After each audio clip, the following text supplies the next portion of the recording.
Minecraft का एक ऐसा वर्ल्ड जहाँ पर काफी सारे लोगों की जिंदगी बसती थी और अब यहाँ पर सब कुछ खत्म हो चुका है। दूर दूर तक किसी भी इंसान का नामो निशान नहीं रहा। बची हैं तो बस जिंदा लाशें जिनका नाम है ज़ॉम्बीज़। और इस सब की शुरुआत हुई तब जब मैं और मेरी दोस्त एक विलेज में घूमने गए थे और हमें विलेज के पास ही एक घर दिखा। एंड आज से पहले मैंने ऐसा घर माइनक्राफ्ट में कभी नहीं देखा था। तो मैं और लीजा उस घर के अंदर गए। इस घर में हमें काफी सारी बैरल और चेस्ट मिली जो कि खाली थी। नीचे के कमरे में मुझे एक लीवर मिला और उसे खींचते एक सीक्रेट एंट्रेंस ओपन हो गई। तो हम दोनों उसके अंदर गए एंड हमें यहाँ पर एक सीक्रेट रूम मिला जो कि किसी साइंटिस्ट की लैब की तरह लग रहा था। और यहाँ पर काफी सारी अजीब अजीब चीजें पड़ी हुई थी। एंड यहाँ पर एक नेम प्लेट पर मिस्टर जीवन लिखा हुआ था। शायद ये उस साइंटिस्ट का नाम होगा। इसी बीच लीजा को एक केमिकल मिला और उस केमिकल के पास डेंजर का साइन बोर्ड भी लगा हुआ था। पर वो गधी बिना कुछ सोचे समझे वो केमिकल पी गई और अचानक से उसे बहुत ज्यादा डैमेज पड़ने लगा। इस मोमेंट के बाद मेरे प्राण मेरे शरीर से बिल्कुल बाहर आ गए थे। होश में आने के बाद वो मेरे ऊपर हमला करने लगी। तो मैं वहाँ से बाहर निकल आया और वहाँ से भागकर विलेज में आ गया। पर वो भी मेरा पीछा करते करते विलेज में आ गई और थोड़ी देर बाद वो एक विलेजर के घर के अंदर चली गई। मुझे कुछ भी समझ नहीं आ रहा था तो मैं थोड़ी देर के लिए विलेज से दूर चला गया। और जब मैं वापस आया वो वायरस पूरी विलेज में फैल चुका था। ये ज़ॉम्बी देखने में कुछ ज्यादा ही अजीब लग रहे थे क्योंकि इनकी आंखें ग्लो कर रही थी और इनका अटैक डैमेज कुछ ज्यादा ही था। तो मुझे वहाँ से भागना पड़ा। पर धीरे धीरे ये वायरस पूरे वर्ल्ड में फैल गया और अब इस वर्ल्ड में मुझे सरवाइव करने थे पूरे 100 डेज ताकि मैं लीजा के साथ साथ बाकी लोगों को भी ठीक कर सकूं। तो क्या मैं इस वर्ल्ड में 100 डेज सरवाइव करने के साथ साथ लीजा और बाकी लोगों को ठीक कर पाऊंगा? ये जानने के लिए तुम्हें वीडियो को पूरा एंड तक देखना पड़ेगा।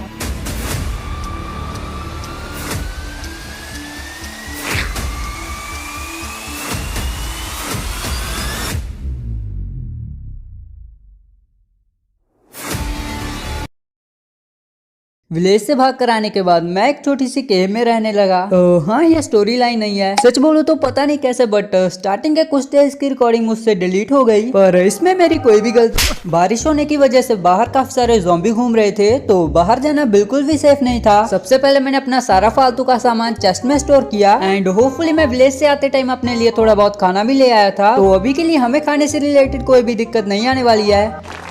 मेरे पास काफी सारी हेबल पड़ी थी जिसकी हेल्प से मैंने थोड़े बहुत ब्रेड बनाए। बिना किसी अच्छे आर्मर और टूल के बाहर जाना सेफ नहीं था तो मैंने डिसाइड किया माइनिंग करने का। मैंने अपने बेस के अंदर ही माइनिंग करनी स्टार्ट की ताकि हमें माइनिंग करने कहीं बाहर ना जाना पड़े। माइनिंग करते हुए मुझे एक केव मिली और उस केव में से मुझे थोड़ा बहुत कोल मिला और मुझे यहाँ पर काफी अजीब से ब्लॉक मिले जिनका पता नहीं क्या नाम है। तो मैंने इन सभी ब्लॉक को माइन किया। इसी के साथ ही मैंने वो काफी सारे नुकीले से पत्थर भी इकट्ठा किए। इसकी हेल्प से हम लोग ज़ॉम्बी की मेरा मतलब है इसकी हेल्प से हम लोग ज़ॉम्बीज़ का गला काटेंगे। इसी के साथ ही मुझे यहाँ पर आयरन भी मिला लेकिन सिर्फ एक। यहाँ पर मुझे एक केव में वो ज़ॉम्बी भी दिखा बट अभी के लिए मैं उसके पास बिल्कुल नहीं जाने वाला था। तो मैंने बाकी बची हुई केव को एक्सप्लोर किया। इस केव में से मुझे काफी सारा आयरन और कोल मिला। ये सब माइन करने के बाद मैं ऊपर आया और तभी मैंने वो देखा जिसकी मैंने उम्मीद नहीं की थी।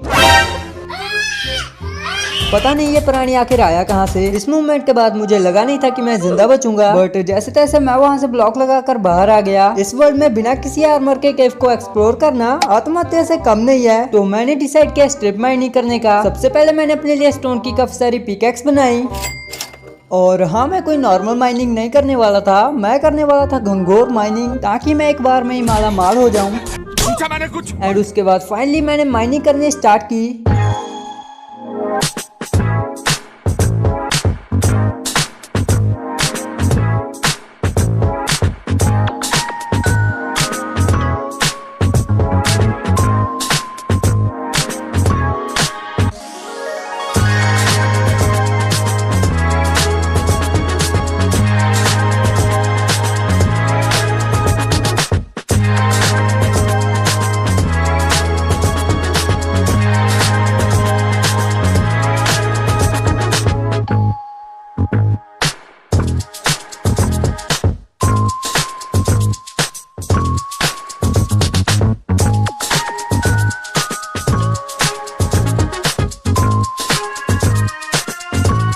मुझे माइनिंग करते हुए काफी ज्यादा टाइम हो चुका था तो मैं माइन से बाहर आ गया। और जब मैं ऊपर आया तो बाहर काफी तेज बारिश हो रही थी। माइनिंग करने से हमारे पास काफी सारे रिसोर्स इकट्ठा हो गए थे। आई थिंक मेरे पास इनफ डायमंड हो गए होंगे। ये देखो गाइस, ये देखो पैसा।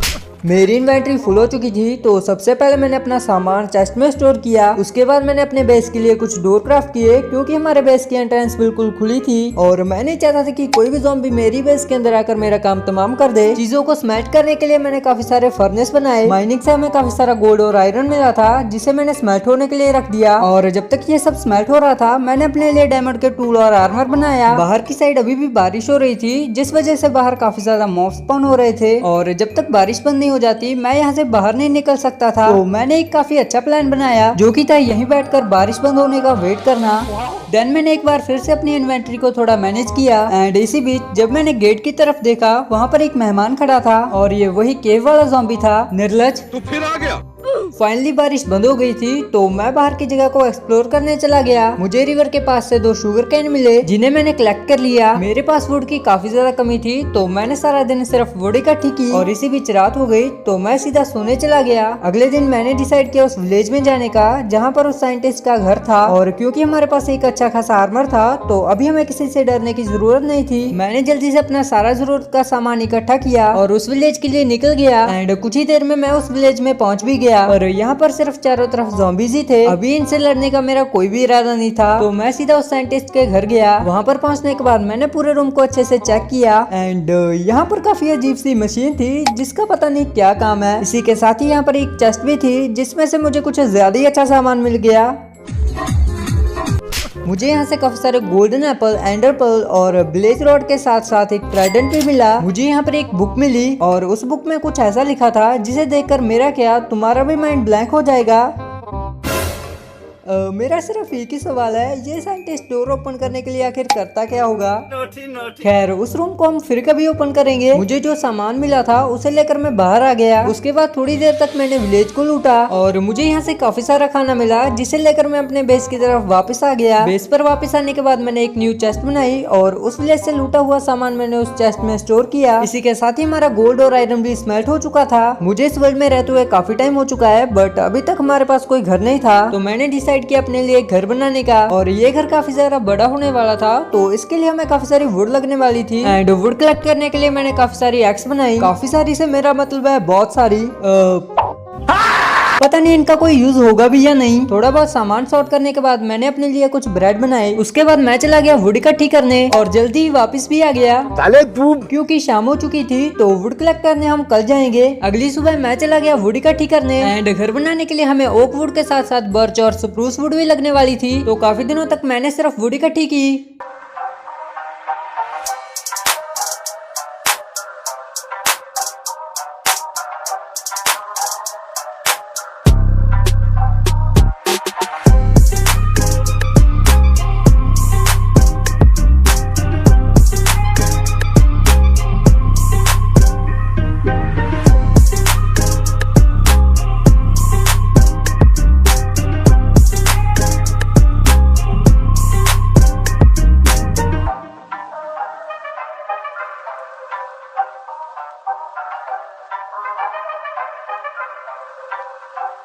वुड इकट्ठी करते हुए हमें काफी दिन बीत गए और इतना बड़ा एरिया क्लियर करने के बाद हमारे पास काफी सारी वुड हो गई थी। मैं घर बनाना स्टार्ट ही करने वाला था, बट पता नहीं कैसे मेरे माइंड में नेदर में जाने का आइडिया आया एंड नेदर में जाने के लिए मुझे ऑक्सीजन लगने वाला था। तो मैं चला गया अपने माइनिंग एरिया पर, जहाँ पर मैंने काफी सारा लावा देखा था एंड वहाँ जाकर मुझे पता चला कि मैं वाटर बकेट ही लाना भूल गया।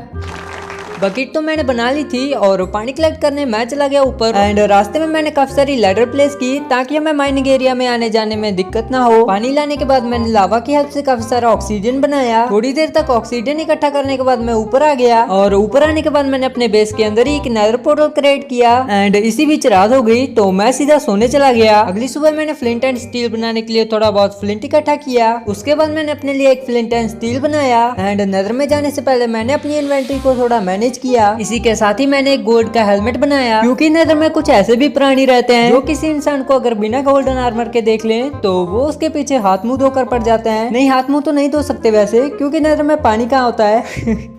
एंड मुझे स्पॉन मिला क्रिम्सन फॉरेस्ट में, या फिर जो भी इसका नाम है। सबसे पहले मैंने अपने पोर्टल के एरिया को थोड़ा सा एक्सपेंड किया। उसके बाद मैंने कोबलस्टोन की हेल्प से एक स्टेयरकेस बनाया। थोड़ी देर तक मैंने बहुत सारी वुड इकट्ठी की ताकि मैं अपने नेदर पोर्टल के चारों तरफ वॉल बना सकूं, क्योंकि मैं नहीं चाहता था कि कोई भी प्राणी मेरे नेदर पोर्टल के पास आए और मुझे। वुड की हेल्प से मैंने थोड़े बहुत प्लैंक क्राफ्ट किए और प्लैंक्स की हेल्प से मैंने नेदर पोर्टल के लिए एक रूम बनाया।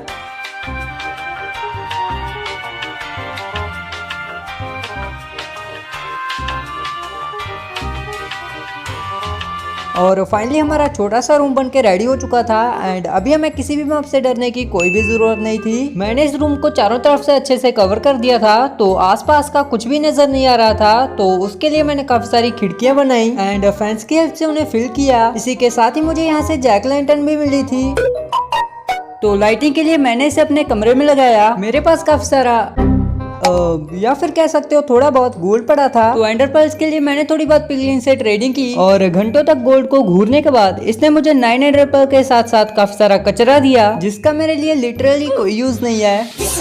एंड इस सब के बाद मुझे नेदर में घूमने की कोई भी इच्छा नहीं थी, तो मैं घर वापस आ गया। बेस पर वापस आने के बाद मैंने सबसे पहले अपनी इन्वेंट्री क्लियर की। एंड ये टाइम था अपने लिए एक घर बनाने का, तो मैं चला गया अपने घर के लिए एक जगह देखने। और अपने बेस के पास ही मुझे एक अच्छी सी जगह मिल भी गई, तो मैंने उस जगह को क्लियर करना स्टार्ट किया।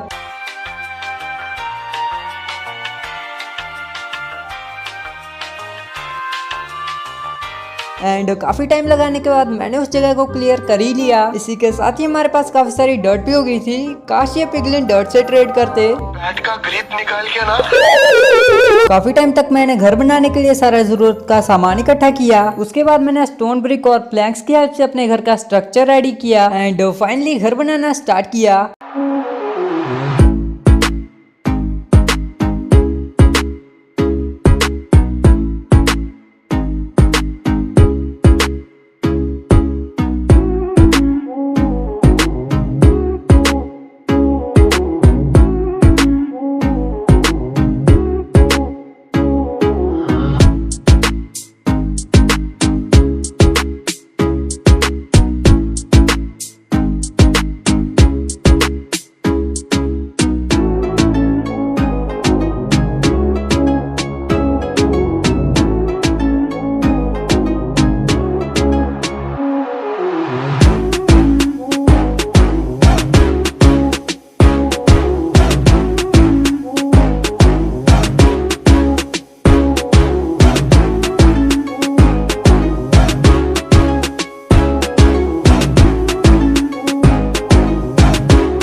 एंड फाइनली कुछ ही दिनों में मेरा घर बन के रेडी हो गया था। कहने को तो ये घर बन के रेडी हो चुका था, बट अभी भी इसमें काफी सारी चीजों की कमी थी। एंड इनमें से सबसे मेन आ जाता है ग्लास, क्योंकि हमारे घर की किसी भी खिड़की पे ग्लास नहीं था, तो कोई भी मॉब आकर हमें थप्पा कर सकता था। एंड जब तक मैं इन खिड़कियों पर ग्लास नहीं लगा देता, मुझे थोड़ा सतर्क रहना पड़ेगा। डर्ट माइंड करते हुए मेरी शवल बिल्कुल खत्म होने वाली थी। भैया तो मैंने जल्दी से उसे रिपेयर किया। घर बनाने के बाद भी हमारे पास काफी सारा मटेरियल बच गया था, जिसका यूज हम फ्यूचर में करेंगे शायद। थोड़ी देर तक मैंने अपना सामान सॉर्ट किया। इसी के साथ ही मैंने अपने लिए थोड़े बहुत ब्रेड बनाए। देन मैंने डिसाइड किया उस साइंटिस्ट की लैब में जाने का, ताकि हम लोग वहाँ से इस वायरस का इलाज ढूंढ सके। तो मैं चला गया उस विलेज की तरफ। कुछ ही टाइम में मैं उस लैब में पहुंच भी गया और अब बारी थी वो काम करने की जिसकी मैंने कल्पना नहीं की थी। ये काम मैं तो नहीं कर सकता था। वैसे तो यहाँ पर विलेजर भाई भी थे, बट क्योंकि मैं एक अच्छा इंसान हूँ, तो मैं उनके साथ कुछ ऐसा करने की सोच। एंड अब टाइम था इस डोर को ओपन करने का। होपफुली विलेजर भाई ठीक होंगे। होपफुली इसे ज्यादा चोट नहीं आई होगी। फाइनली वो सीक्रेट रूम ओपन हो चुका था एंड उस रूम में से मुझे एक चेस्ट मिली, जिसमें काफी सारा नेदरवॉर्ड, 2 बुक और एक अजीब सी चीज पड़ी थी। इन दोनों बुक्स में एक बुक तो नॉर्मल एन्चेंटमेंट वाली थी और दूसरी बुक का नाम था, हाँ सच में ये नाम था। और जैसे ही मैंने इस बुक को ओपन किया मुझे इस वायरस का इलाज मिल गया। घर आते टाइम मुझे लैब में से जो भी सामान मिला मैंने सारा कलेक्ट कर लिया, क्योंकि ये हमें पोशन बनाने में काफी हेल्प करने वाला था। वैसे ये महान एक्सपेरिमेंट जिस भी साइंटिस्ट ने किया है पता वो केमिस्ट्री की जगह कॉमर्स का स्टूडेंट रहा होगा। पेट का ग्रिप निकाल के ना। इस वायरस को ठीक करने से पहले मुझे खत्म करना था एंडर ड्रैगन को, और उसके लिए मुझे ढूंढना पड़ेगा स्ट्रॉन्ग होल्ड, जिसके लिए हमें लगने वाली थी काफी सारी एंडर पर्ल और ब्लेज रॉड। तो जरूरत का सामान लेकर मैं चला गया नेदर में। नेदर में आने के बाद मैं चला गया सीधा फोर्ट्रेस ढूंढने, या फिर नहीं मैंने यहाँ पर थोड़ी देर तक कॉर्ड्स माइंड किए, या फिर कह सकते हो टाइम पास किया। थोड़ी देर तक नेदर में घूमने के बाद मैं चला गया फोर्ट्रेस ढूंढने। रास्ते में मुझे एंडरमैन वाली बायोम मिली, पर यहाँ के एंडरमैन मुझे ज्यादा ठीक नहीं लग रहे थे। वैसे तो मेरे पास इनफ एंडर पर्ल पड़ी थी, बट फिर भी मैंने काफी देर तक एंडरमैन्स को मारा। थोड़ा बहुत ढूंढने के बाद मुझे इसी बायोम के पास नेदर फोर्ट्रेस भी मिल गया। मैंने यहाँ से काफी सारा ग्लोस्टोन भी इकट्ठा किया, क्योंकि ये हमें ज़ॉम्बीज को क्योर करने में काफी ज्यादा हेल्प करने वाला था। थोड़ी देर तक फोर्ट्रेस को लूटने के बाद मैंने ब्लेज रॉड इकट्ठी करनी स्टार्ट की।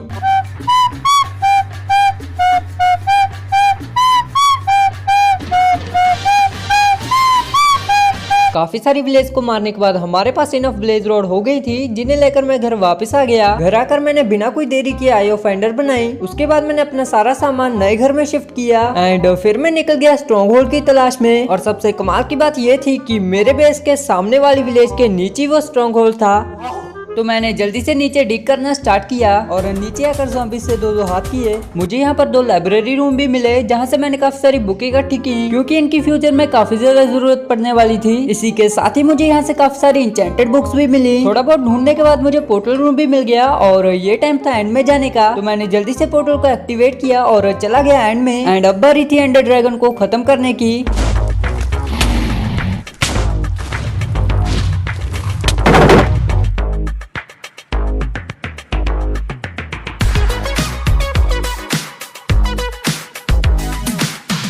फाइनली एंडर ड्रैगन को खत्म करने के बाद मैं घर वापस आ गया। घर आकर मैंने सबसे पहले अपनी इन्वेंट्री को मैनेज किया एंड आज मैंने फर्स्ट टाइम अपने मोबाइल में इतनी लॉन्ग वीडियो बनाई है। तो अगर तुम लोग को ये पसंद आई हो तो वीडियो को एक लाइक जरूर कर देना। मुझे स्ट्रॉन्ग होल्ड से जो बुक्स मिली थी उनकी हेल्प से मैंने काफी सारे बुक शेल्फ बनाए और उन्हें अपने घर में लगाया। उसके बाद मैंने बचे हुए सामान को अपने नए घर में शिफ्ट किया। इसी के साथ ही मैंने अपने लिए एक एन्चेंटिंग टेबल बनाया और अपना एन्चेंटिंग रूम कंप्लीट किया। एंडर ड्रैगन को खत्म करके मुझे काफी सारी एक्सपी मिली थी, जिसकी हेल्प से मैंने अपने आर्मर और टूल्स को एन्चेंट किया। अगले दिन मैंने काफी सारी सैंड इकट्ठी की और उसकी हेल्प से काफी सारा ग्लास बनाया और अपने घर को कंप्लीट किया।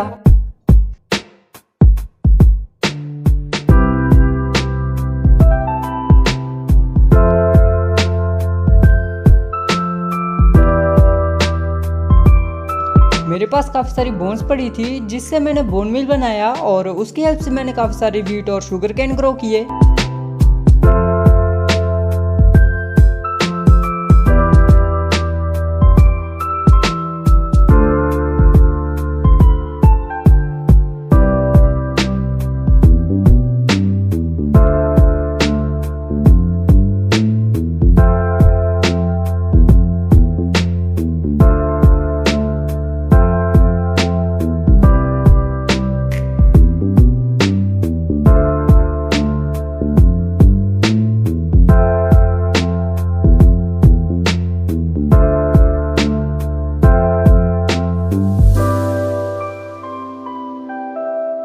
वैसे तो मैं आज ही ज़ॉम्बीज़ को क्योर कर सकता था, बट अभी 100 डेज कंप्लीट होने में एक दिन बाकी था। तो मैंने फैसला लिया एक रात के लिए ज़ॉम्बीज़ से फाइट करने का। और हाँ, ये डिसीजन ज्यादा अच्छा नहीं था। अरे ये तो कुछ ज्यादा स्पॉन रखे हैं यार। अब तो ये गए। नहीं भाई, मजाक कर रहा था। मैं गया। आई थिंक ये ऊपर तो नहीं आ सकते शायद। फाइट तो करनी पड़ेगी एक बार इनसे। भाई साहब कितने सारे यार। हो गया मेरा, मैं घर वापस जा रहा। मुझे घर जाना है। जल्दी बच गया।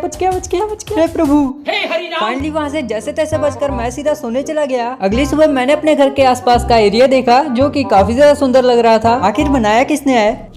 और अब टाइम था इस वायरस को खत्म करने का। तो मैंने जल्दी से उस पोशन को बनाना स्टार्ट किया और कुछ ही टाइम में वो पोशन बन के रेडी हो चुका था। सब कुछ रेडी होने के बाद जरूरत का सामान लेकर मैं निकल गया बाहर। सब कुछ रेडी हो चुका था और अब बारी थी ज़ॉम्बीज़ को यहाँ पर लाने की। जैसे तैसे मैंने 2 ज़ॉम्बीज़ को बोट में कैप्चर किया और उन पर वो पोशन फेंका। और जैसे ही मैंने उन पर ट्राइडेंट फेंका, वो दोनों विलेजर में कन्वर्ट हो गए एंड इसी के साथ ही आसपास के ज़ॉम्बीज़ भी गायब हो गए। इसका मतलब ये वायरस अब पूरी तरह खत्म हो चुका था। पूरा दिन ऐसे ही घूमने के बाद शाम को मैंने सनसेट एंजॉय किया और इसी के साथ ही मैंने इस वर्ल्ड में 100 डेज सर्वाइव कर ही लिए।